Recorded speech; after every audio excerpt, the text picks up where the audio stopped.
Hey, friends, welcome to the 55th Lazarus Symposium, running live. I'm in the studio here in Bacalar Laguna in Mexico, and I'm trying to do something ridiculous, which is to speak to my audience through the Lazarus platform, and at the same time, I'm streaming through my Instagram using my iPhone just to kind of bypass the deplatforming that's been going on. I'm here for another 2 weeks. And then I'm headed to Los Angeles, and I will be doing the Conscious Life Expo on the 20th of February. And I will be on the 8 p.m. on the 20th. It's a pretty important talk that I'm doing. To me, it's certainly very important. Curiously enough, I've been graciously invited to do all the three main expos. The Conscious Life Expo followed in Los Angeles, followed 2 weeks later by the one in Palm Beach. That's the New Life Expo. And then the following month, I'll be doing the Conscious Living Expo in San Rafael back in, I think that's in California as well, I'm pretty sure of it. In any event, my purpose for going back to the US 3 times in a row to these expos is to speak to what it is that we're unveiling in the New Earth movement. And that is the biggest thing we've been working on for some years.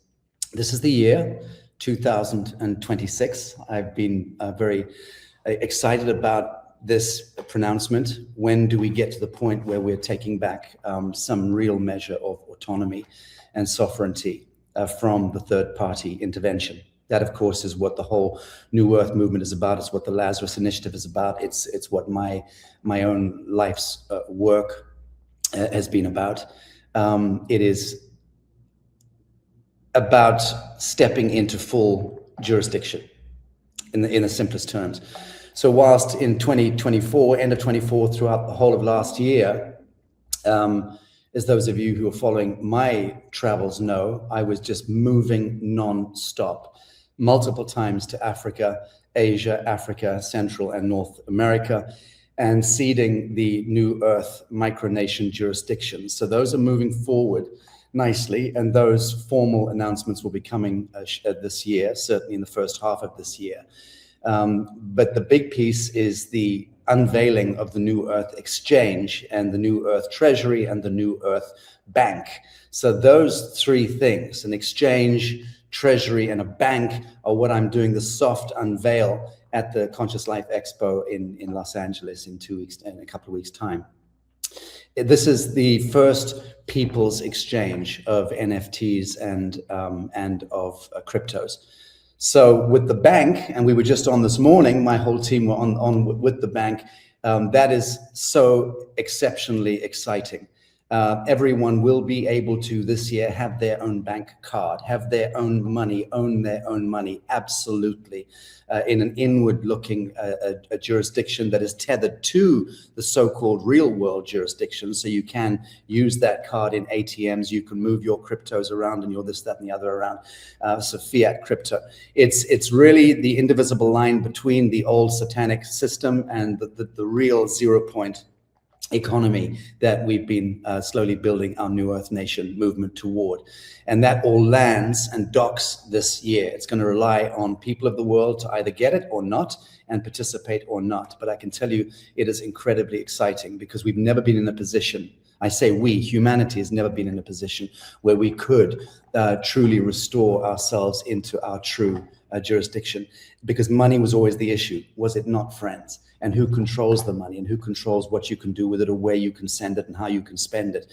So that was always how the Babylonian priesthood and the Khazarian mafia have always orchestrated the world in that way. So the point being here, it's very, very exciting where we're now headed. Very, very exciting. That's the big piece this year, is the bank, the treasury, and the sovereign exchange. We've got over $5 billion worth of government projects, infrastructure projects that are going to be listed on the New Earth Exchange. This is not just an exchange for you and I, for people who understand sovereignty and understand the crypto world and understand decentralization. What I'm saying to you is we've also got very, very big entities realizing that where we're taking this, they're going to have to transition as well. And what does that mean? It means that people of the world will be able to buy tokens and NFTs and cryptos connected to building of bridges and schools and clinics and product development and anti-gravitational technologies. And all of that can now be listed on our exchange, okay, within a very consolidated ecosystem. So stay tuned for that. We're going to be doing the soft unveil at these expos. And then on the 20th of March, I believe, March, I believe we've chosen that date line, which is the equinox, to do a huge unveil or hard launch on the World Wide Web. So that will be announced from the 20th of February to the 20th of March. There's going to be a big marketing campaign to try and get eyeballs in. And then on the day, on the 20th of March, we're planning to do the big hard launch. So please, everyone, stay tuned to that. We'll make announcements on the Lazarus platform, on all the New Earth platforms, and on Sacha Stone platform to that end. What better way to introduce Jane Evershed, my beloved matron-in-chief of the pundits that we bring forward through the Lazarus Symposium over the last 5 years. And I do believe Christy is controlling the studio. I'm hands off the console for the first time, which is delightful. But please welcome Jane Evershed, who is, I am told, turning the spotlight on me. Go for it, girl. Yeah, it's wonderful to be here, Sacha, and it is even better to be in the cockpit for once. So I just want to start out by, I've always wanted to tell you this. I wanted to say thank you so much for giving a platform to people like me, Dave Emery, and so many others who academentia would put a whip to and send them packing. And I really appreciate that. So I wanted you to know that right away.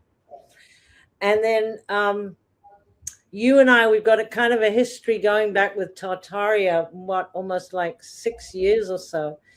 And I've noticed, and I'm wondering if you've noticed this too, and how you reconcile it with your current thinking about how the world is going forward now. But we've seen Donald Trump has said he wants the World Expos to come back. And just recently, he said he wanted asylums to return. And then we've got Elon Musk with all his anti-gravity stuff. We're lifting off the ground all over the place in shoes and bikes and mopeds. And it's looking so eerily like the end of Tartaria before. But more than that, Sacha, we've got the underground children coming up from the dumbs. We've got all the rescue of the sex trafficking children. And we've got this huge immigration swells into countries, almost like replacing the existing. And then on top of that, we had the COVID culling of the population. So it's almost an exact replica of the end of Tartaria. So how do you reconcile that with your future of the world? Because it looks pretty eerie to me. Very good. Christy, you might want to just maximize frames when someone's speaking for the purposes. Thank you. So that's a terrific question.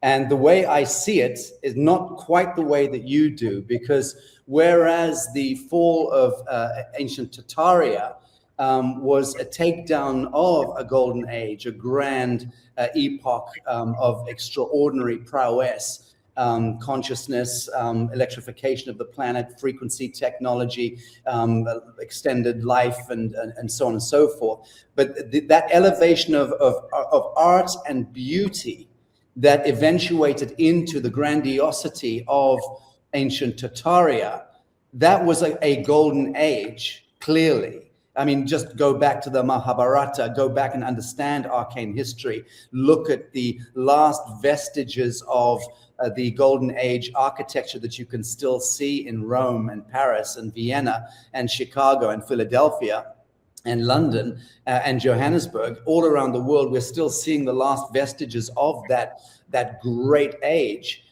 People are still not in the mainstream computed what happened. They still think that men with little buggies and chisels created those cathedrals and buildings. But that's no disrespect, but that's the great unwashed, intellectually speaking, who still can't see beyond the civilizational cognitive dissonance and the dystopia. But those of us who can see and who have been paying attention and realize that we had the Vimana flying anti-gravitational technologies thousands of years ago, that even up until a century or so ago, we had these technologies extant. That was a takedown of, so the reset that occurred there with the takedown of ancient Tartaria was a takedown of a golden age. Fast forward to today, which answers your question, and we're seeing a takedown of a Saturnian satanic sleep cycle that has occurred in a compression state since the takedown of Tartaria till today. In point of fact, we're moving into a resurrection of a golden age. And of course, there is an interweaving and an interfolding of paradigms, technologically speaking, psychoculturally speaking, intellectually speaking. There's an interweaving, there's a crossing over. So the Elon Musks of this world are coming in with Optima and extraordinary technological breakthroughs, which are foundationally still captured within the Luciferian age, but they are promising to free us up from the mundane, from the drudgery of that Saturnian age. But they're still leading us, in a sense, into I wouldn't say a kill grid, but I would say into a Skynet, a grid that is still going to be containing and monitoring and surveilling everything and calculating everything by AI and trying to contain and continue to harvest humanity through a Luciferic upgrade from a satanic scenario. But here's the thing, it's not going to work. It's going to appear to work.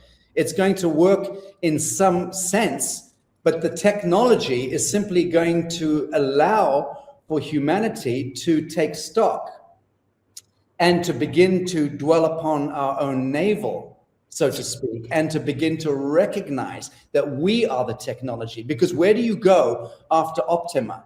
Where do you go after some fucking 4-foot android is trundling around after you, picking up your litter or making your breakfast or giving you a blowjob, as I said to the bankers early on the call today? Who knows where these little servant class androids are taking us? One imagines it's going to lead us straight into appetite. It's going to be that people are going to be having full-fledged relationships with their androids within 3 to 5 years. That is an absolute certainty. So that is part of a transhumanist agenda. That is a Luciferic age agenda that is trying to create a capture 2.0 of human plasma. It will not work. It'll have a backfire mechanism, which is that it'll decentralize things sufficiently and deconstruct the kind of wage slavery paradigm sufficiently for humanity to sit back, breathe for the first time in millennia. And those are then who are operating at heart frequency and above, meaning to say angelic indigo, fractal antenna DNA frequency in capacitance.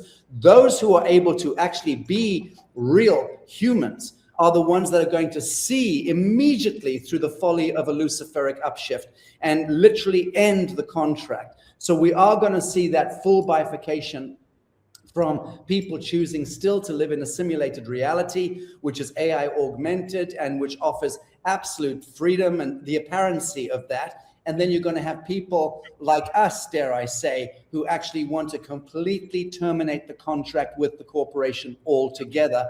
And moreover, who have learned how to do it by now. We understand law, we understand jurisdiction, we understand history, we understand the ancient compacts and treaties that indentured us into lab rat wage slavery, and we're not having it anymore. And we don't need to have it anymore because the Luciferian guard that are taking over from the Saturnian satanic guard, they will allow for that bifurcation because they cannot contain or control it. So you're going to see people leaving the grid, moving into these utopian micronation satellite kind of enclaves and communities and micro civilizations. Certainly we've started seeding already New Earth. It's exactly what I'm doing in Africa and Asia and Central America ultimately, but we're focused, the big picture is focused on African micronations and then Asian micronations. Ultimately, that'll become the antidote to the luciferic capture, and people will begin to feel it, because people don't want to be cosseted, looked after, and nannied beyond a certain point. They want to get back into the mud. They want to make shit with their hands. They want to feel, the hurricane, the breeze of a hurricane. They want to get into living and embodied living. Embodied living. You cannot be embodied fully if you're living in a luciferic Elon Musk sponsored a grid system or Skynet system. So we're going to see that bifurcation continue between the perfected simulation humanity paradigm and the true angelic indigo human paradigm. And we know which side of that line we're standing on. Well, I've always thought that Tartaria meant little Tartaria, and that we were at the point where we don't need those domes and buildings and churches and cathedrals anymore, because this is our dome. Yeah. So we're moving forward in that way on an organic level. And the other thing is that when you have coherence, especially organic coherence, it just dissolutes the distortion and the inversions anyway, and they can't function because the resonance has become so high. But that's just a comment. This is all about you, Sacha. So let me go to my next question. Thank you for that. It was fantastic. People are placing a great deal of expectation, and they put a lot of meaning onto you and what you're doing. So for those who may not realize the scope that your work covers, could you walk us through what you've done in service to this transition to New Earth, and perhaps what you've built and put in motion over the past decade or so? And also, I want to add too, what inner practices have helped you stay coherent and long-sighted over time? And at the deepest level, are you primarily driven by a sense of injustice or something else entirely? Okay, thank you. And excuse me drinking coffee. I can't bear it when I see people eating or drinking on podcasts. And I thought I was off screen. That's why I was stealing it. But curious enough, the technology I use is caffeine. So there you have it. So my technology is caffeine and the odd rolled up organic cigarette. So I have both of them in front of me.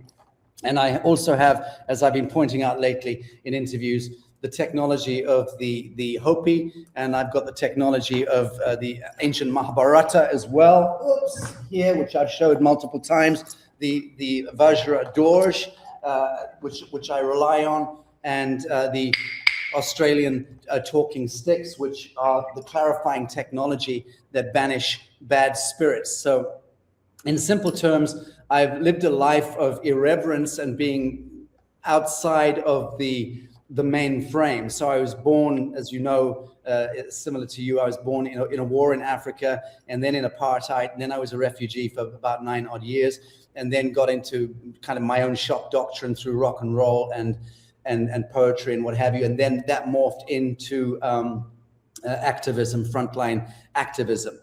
First, it was citizen diplomacy from 1999 up until about 2003 or 4, and it was around about 2004 when it landed. I'd met with sufficient leadership to realize that I was moving not just against stream and upstream, but it would never ever amount to a hill of beans if I just continued to talk up peace and to talk about ideas and come up with solutions and put them out there. That wasn't going to architect or engineer a paradigm shift. And so that was a tremendous despondency came over me at that time. And I realized I had to move further onto the front foot and become more irreverent in that sense toward imposed authority. And that's exactly what I did. I then started to reconstruct my foundation and the work I was doing from citizen diplomacy and peace initiatives and intercultural, interfaith kind of focused stuff, and trying to network leadership into having dialogue. That was the emphasis of my work. And that was where I understood the premise of diplomacy and became very, very adept at it. But then I moved into hardcore, what you would loosely call research. I've never claimed I'm a good researcher, but I did get pulled into the basement, and I started having conversations with the leadership about that stuff, about the Masonic occultic element and aspect, which led to the satanic, and then the occultic blood ritualistic, and understanding the grotesquerie of the civilizational basement, so to speak. And once I got to grips with that, I couldn't walk away from it, because once you see the truth of something and you understand about the children, you understand about the sacrifice of innocence, you understand about the trafficking, you understand about how the Catholic Church and governments formed to become this enslavement technology that is predicated on ritual sacrifice of innocence, and that is the baseline. So you learn that, and you either join the club and you become, I guess you can live the rest of your life out moderate in some kind of modicum of security in Monte Carlo or, Geneva or whatever, as these priest banker motherfuckers do, because they know what's going on, but they turn a blind eye. They kept their foot in the door. They stay out of it themselves. They don't necessarily get involved, but they become the enablers of the satanic status quo. That then drip feeds down into academia and the entertainment complex and into media, and becomes the technology that captures humanity into the status quo and makes the status quo acceptable and normal. And that's the horror of the mundane, horror that you then realize. So I moved hard then into researching and learning about that. Then I created the New Earth Project, because I realized I would have to, come out from behind the curtain, because prior to that, I would never do public speaking. I was too terrified to, and probably didn't believe sufficiently in my own voice anyway. So I used to get very brilliant people, a couple of whom I still work with, Dr. David Martin. I would bring David in to give speeches at the United Nations. I'd get Justice Chris Cleverly. I didn't want to do things like that. I always steered stuff from behind the curtain. And there was a given day when I realized I had to put all my currency on the table. And that was in 2012, 2013. And then I stepped out and started doing public speaking. It was very, very well received, which would shock the hell out of me, because I never thought I had any capacity for it. And then I got to a point where I decided I would never allow myself to be scripted. I would always parachute in. And if I couldn't speak to something on a stage freely, in pure truth, in the living moment, then I shouldn't be speaking. So I started to form this, again, my irreverence started to forge a very unique and integrated approach to activism, to dealing with the shit show of reality, which is to be as bold as a lion and to lean into life every day, and to be fearless and to be timeless as well. So I then put out a short film, which with Belgium television, on Beyond Time, Money and Fear. That became a thing, became a popular meme at the time, and triggered the genesis of the New Earth template. And then I set up the International Tribunal for Natural Justice in 2015. That was 10 years ago. Went through 3 years of getting rocks at the head before we launched our first Judicial Commission of Inquiry in Westminster, London. And that then led to getting some kind of recognition on the world stage, not in the mainstream. They're still castigating and vilifying and trying to demean and diminish me at every opportunity. So the death threats have continued all the way. Last death threat I received was about 20 weeks ago. So, 4 or 5 months ago. So those still go on. I still get letters from powerful military intelligence folks warning me. I have visits saying, settle down, step back. I've had police come to my home and sit down, talk to me. I've had serious players warn me, defense ministers warn me. So I've had all of these warnings and this, that, and the other over the years, and every time I've ignored them. I've said, thank you, yes, thank you, I understand. But my sense of irreverence is still more alive in my nature, my character, than any reflex into fear or advice from third parties. So that's my technology. My technology is irreverence to any imposed authority, and to only follow the inner dictate. That is what I've used. That is who I am. I continue to use that inner dictate, and it is right most of the time. It's always right in the long term. In the near term, it's right and wrong variously, and we have challenges and obstacles. We crash and burn and have to rebuild and reset things up and take things forward. That's just life.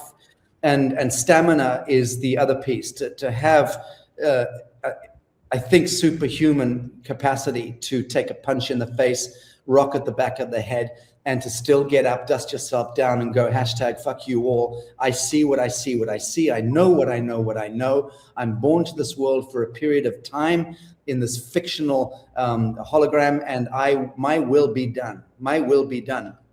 That's how I've taken things forward. And as you know, Jane, and thank you for your kind words at the beginning of this, I've reduced an incredibly complex kind of maelstrom of chaos and of psycho-intellectual fucking weirdness into simple algorithms. That's what I do. So when I talk about elevation of art, beauty, consciousness, 7 years ago, that was what I was talking about, saying that's the piece we need to understand.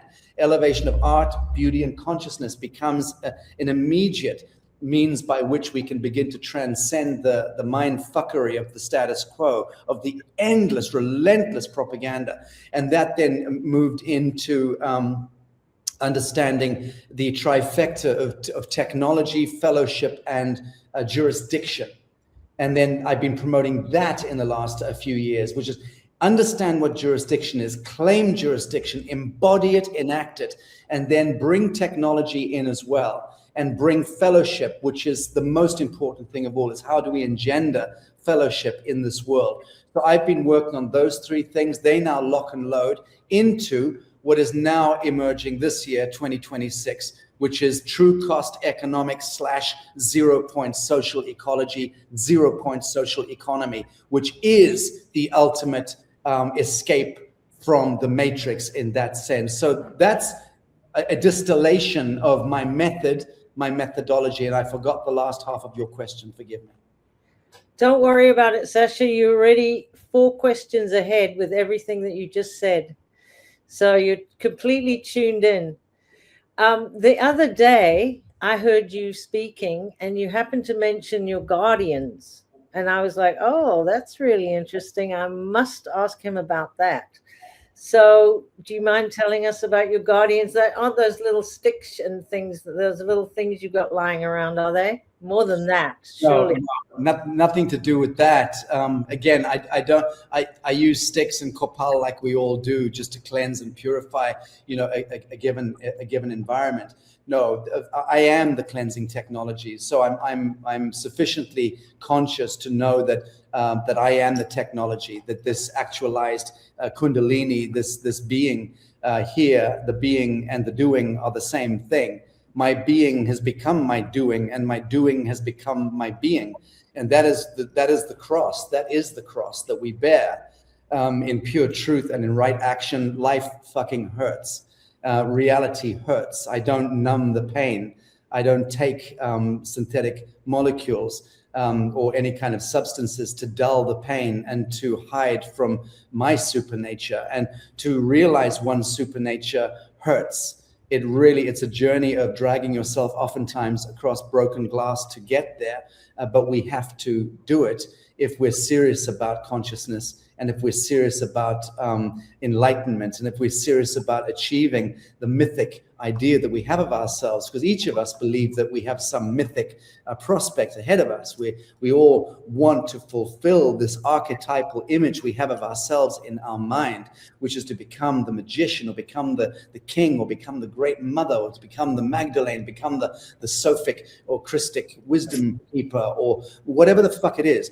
We have a mythic idea of who and what we are, and we're always wanting to merge into that. The problem is we're oftentimes led there down the wrong path, and we use simulation to live out that fantasy of what we are, but we don't actually arrive there to our supernature in an organic, sentient way. And that's the great disconnect. That's where every human being is blighted by appetite and by addictions. And if we can transcend our appetites and our addictions, and frankly, the appetite and addiction is the same thing, Once we can cross that line within ourselves, we can move into the bodhisattva. We can move into that state of real mythic status. I am in service to others over service to self.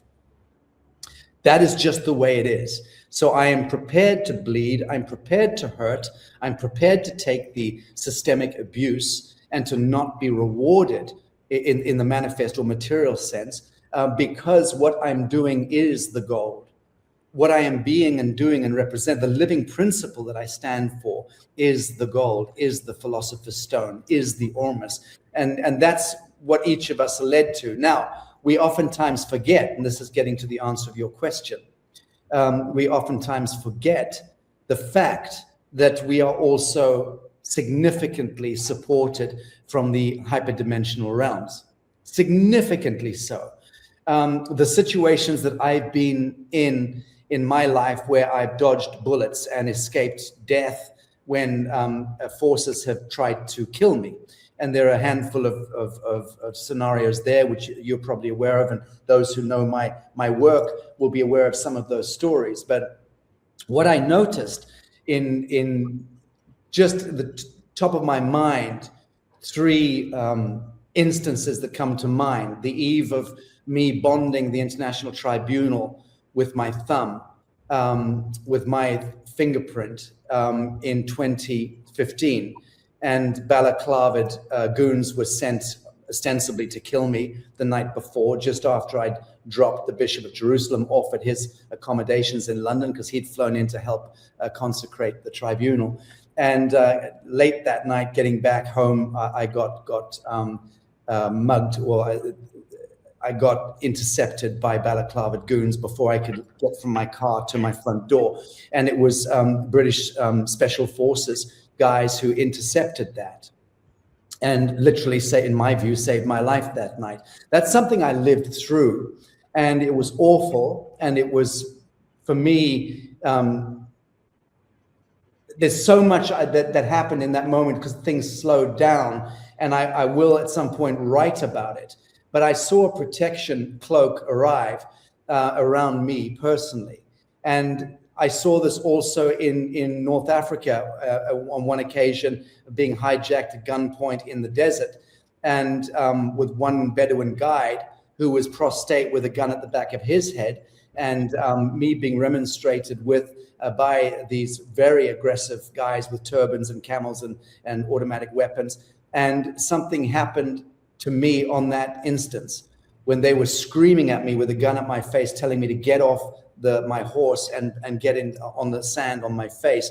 And there was no part of me that would accept third-party intervention. There was no part of me that would accept that. And there was no fear whatsoever. None. Absolutely none.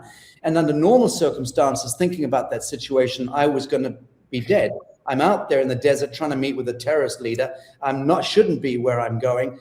That was some of the dangerous shit that I was doing back in the day. So that I remember, again, time dilated in that instance, and I saw my own protection emerge. And it was absolute. I am the authority in any venue in this world. In any venue in this world, I am the authority. And knowing that, that's where the knowing and the being coming and locking in to be the same thing becomes the armor of God. That's what I'm trying to get across here. So, then of course, when I was poisoned, and many people know that story, that was 9 years ago.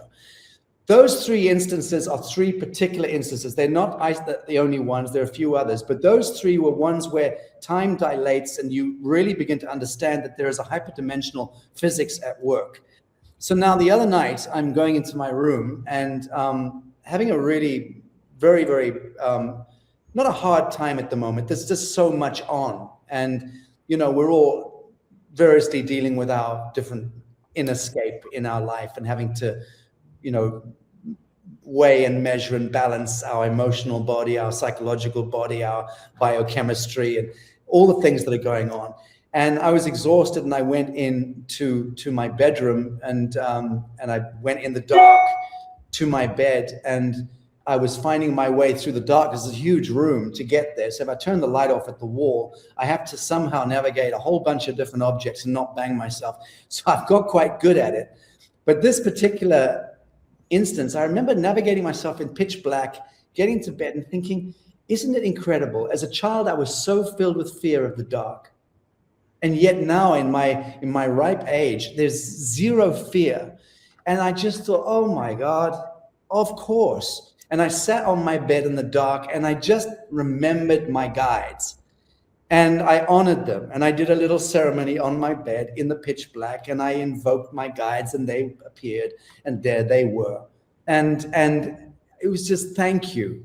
Thank you. How easily we forget that we are carried in this world by invisible forces. And in some cases, it's the spirit of your departed grandmother or your departed beloved or whatever. In my case, it's not. These are totems, animal totems, and extra dimensional figures, and strange kind of goblin-y also netherworld entities that kind of tokolosh, like, you remember the tokoloshes in Africa. Yeah.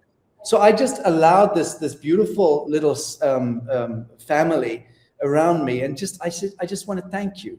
I go through years on end without ever thanking you for being the guides, and you are the guides, and you are the ones who come and wrap around me in those life and death situations in life. So, and it occurred to me how desperately important it is that each of us begin to actually acknowledge the fact that we are carried and supported by our guides. And when you can befriend them and begin to see them in this realm, it's an immensely powerful thing. I would absolutely agree. And I would also love to say that I'm happy that you survived all those things to tell your stories too. So my next question is, I was recently listening to you and you were saying that the first part of 2026, that the world is not going to be the same again. And you also mentioned that you hosted, I might be stepping on toes here, Sacha, forgive me if I am, but with white hats from Asia, North America, and elsewhere. And I'd love to know if you can give us any highlights that came out of that meeting and what changes you know about from insiders that you talked to. I would need to really sit. I was watching Elon Musk yesterday on something came up in my feed. And I thought, I really like the way that he can be asked a question, a pointed question, and he doesn't jump to an answer, even though he's incredibly quick mind, and he could easily formulate an answer. I love the way that he just sat for a long time. It was like 47 seconds of agonizing silence with the camera zooming in slowly. And he was just going further inward and thinking and really reflecting before he answered the question. So that's one of those questions that I would need to reflect on.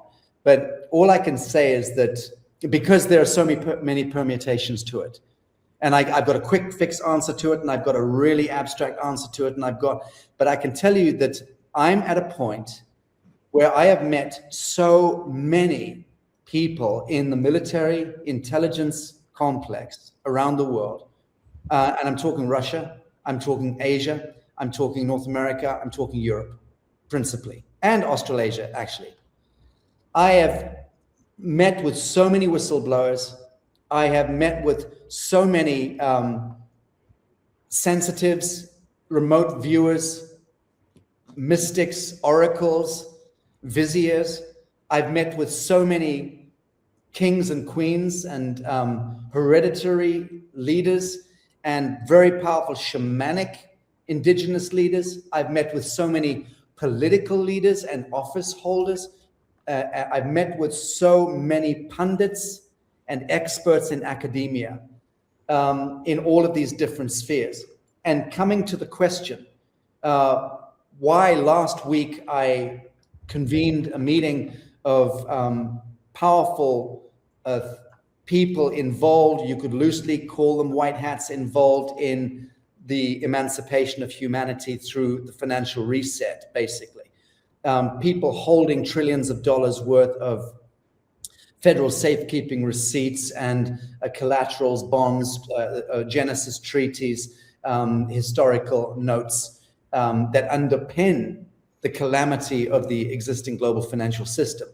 And I also know people who are sitting behind the screens, pushing the buttons, coordinating the clearances of those funds that are moving around the world, variously from screen to screen, but not quite popping into the mainframe yet. And so I've been involved since 2005 when I was one of the, I wasn't a placeholder, but I was a trusted agent in carrying essentially trillions of dollars worth of federal safekeeping receipts in a suitcase. My foundation was instrumentally involved in trying to get the Federal Reserve at that time to free up and return some of the monies owed to these federal safekeeping receipt bonds over many, many years to countries in Asia. And I worked, I've got to be very careful what I say here, so I'm going to just stop the conversation there before it gets political. But I've been involved at that level in this movement toward the Great Reset. Last week, I thought, oh, fuck this. I've just got to ask people from 3 continents, can you come together and have a conversation and see if we can unlock some of this stuff by flashing our kimonos all at the same time. And they were all equal to it. It was a great meeting.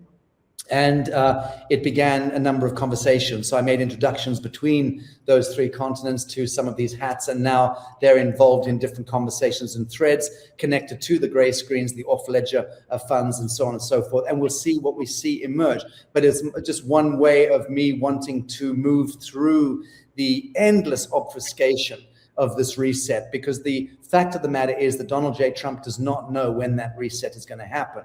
And I have military generals and people on the phone almost every day, certainly every week. I'm communicating with hereditary leaders, with kings, with people who are controlling the screens, and each of them are variously good, really good humans, wanting emancipation for humanity, but being cock-blocked one way or the other in their in the way that they're advancing their instruments or their mandates. So the question then becomes, who or what is maintaining this endless blockage? And why does the Iraqi dinar never quite happen? Why does the Zim note never reach value? Why does the quantum financial system never quite land? Why do we not have all the radios and television sets on the planet instantly going into a planet-wide broadcast to tell about the Clintons and the Obamas and all that? Why do we never seem to meet that event horizon where the real shift point becomes palpable and known to everyone all at the same time? Well, the fact of the matter is it may well be that never actually happens, that we never end up having that shift point.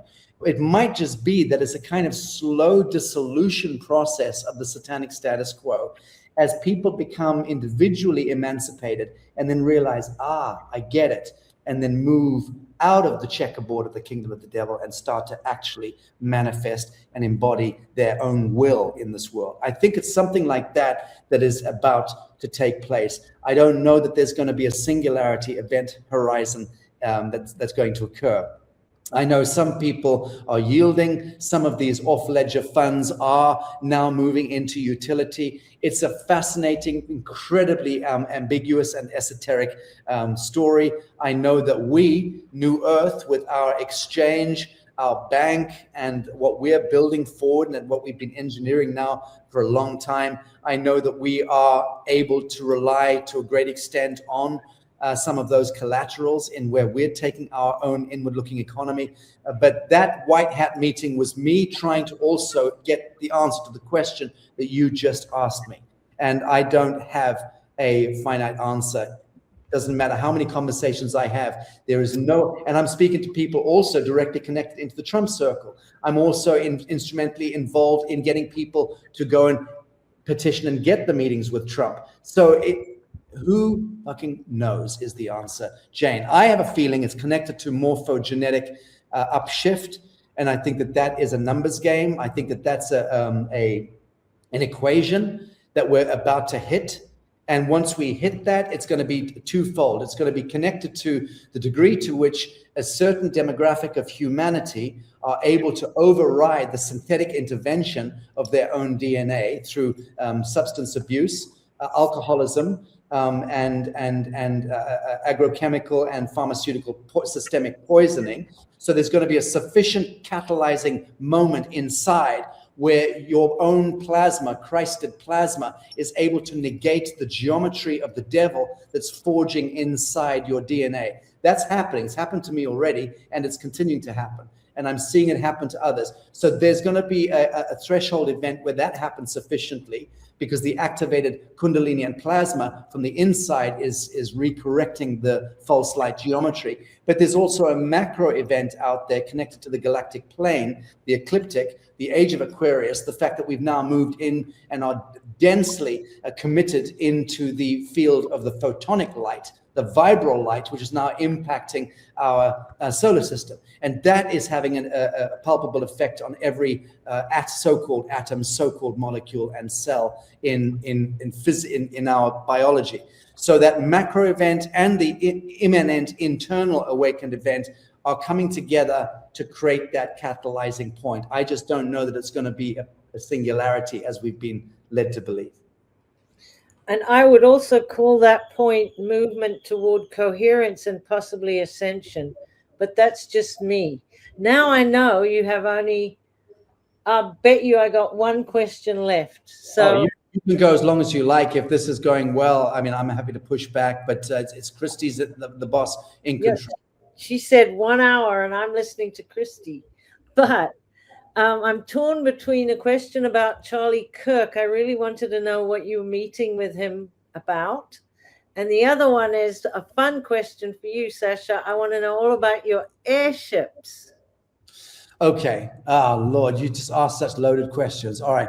In the first instance, I didn't meet Charlie Kirk. I'd been invited through Scott McKay, the organizers of a talk I think it was, I can't remember, the 29th of September, I think it was last year. It was days after Charlie was murdered. I was supposed to be on stage with him and Scott McKay, and I was greatly looking forward to meeting him.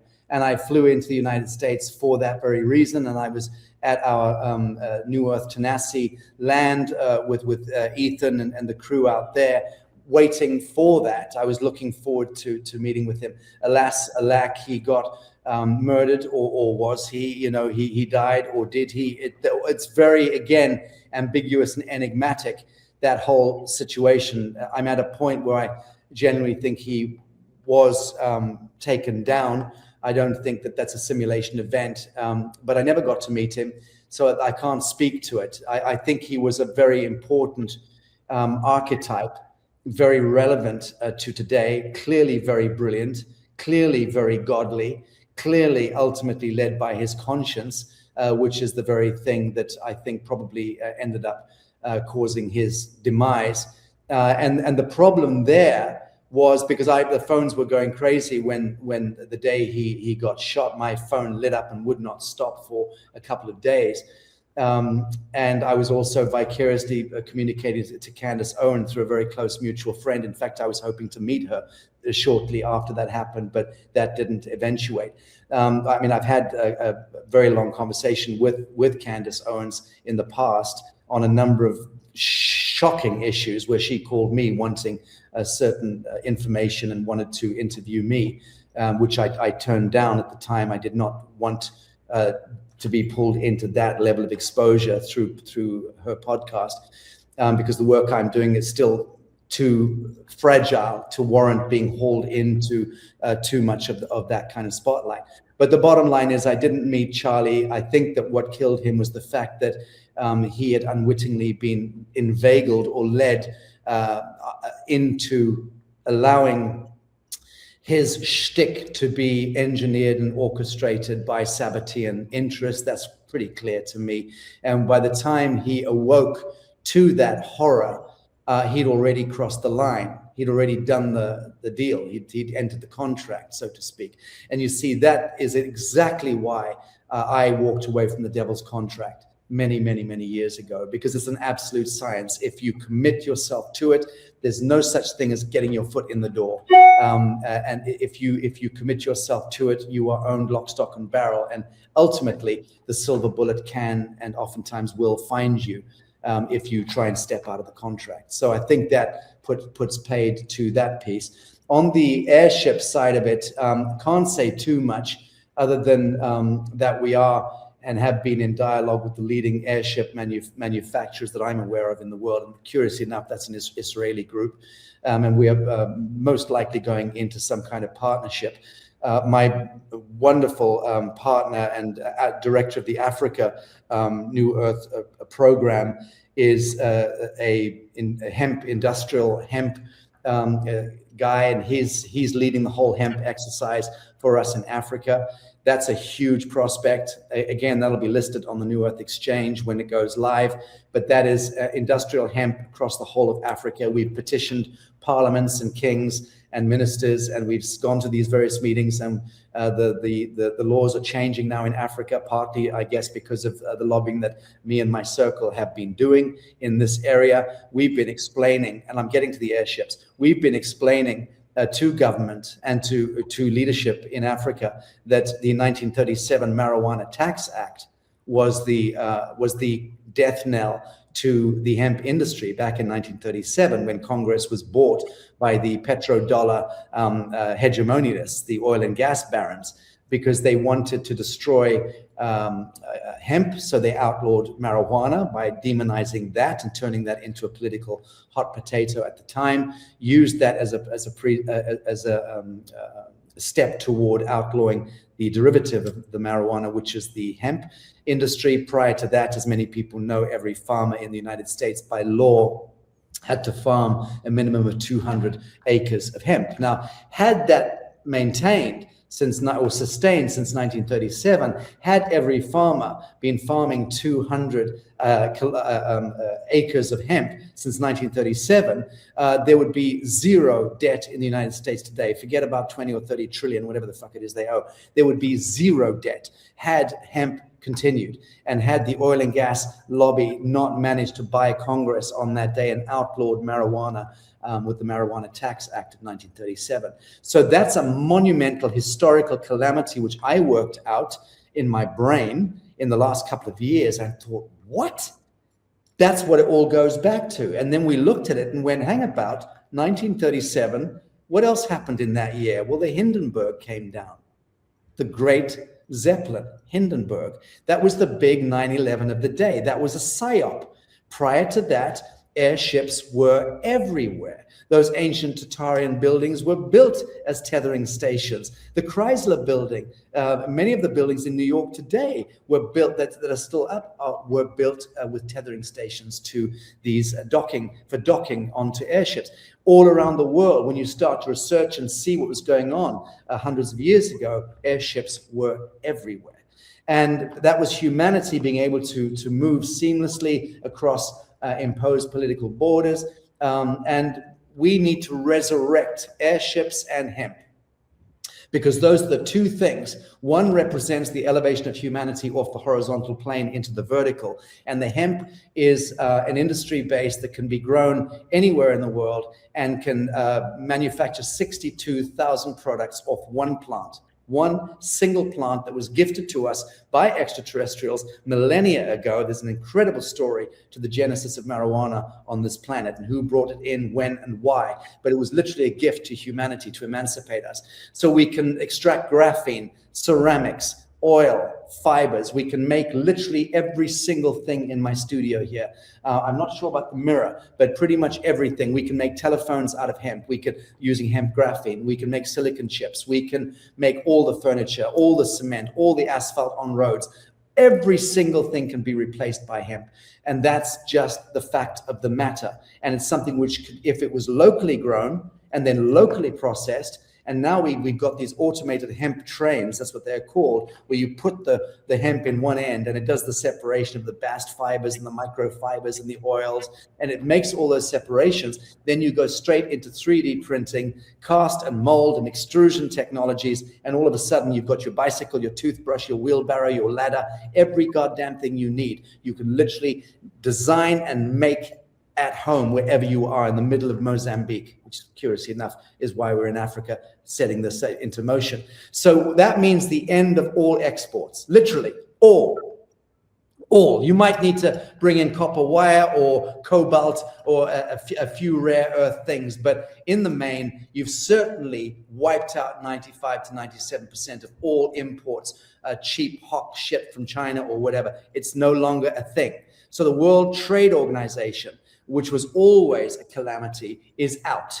Everyone gets back into autonomy, sovereign jurisdiction, and we can share technology, and knowledge transfer should then be shared so that everyone is sharing the engineering, the designs, the technology, the geometry, the mathematics, the physics, and we can all then move into a monumental upshift of humanity back to a true golden age, but one that is predicated on the organic and the sentient. So watch this space. Later this year, we've already got an order for 2 new Earth airships from one of the governments that we're dealing with in Southern Africa. We'll see how that goes this year. That's something which later this year we look to launch the aerospace piece. I don't want to speak ahead of myself.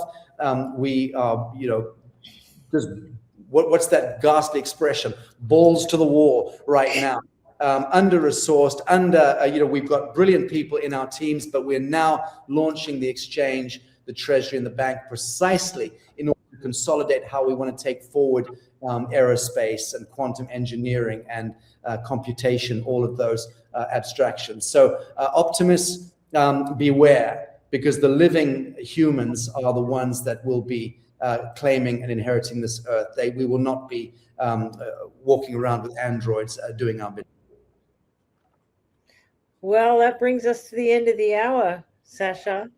So your timing is perfect. I was going to ask you about sound kind of versus water, because you were saying earlier that sound is it. That's it. Going forward, it's all about sound. I'm saying no, it's about sound and water. But I feel like the water carries the memory and the resonance. But that's too long for now. And I want to thank you so much again for having me and trusting me enough to ask you these questions. And it's been wonderful being here today. Thank you, my darling. Love you so much and look forward to embracing you.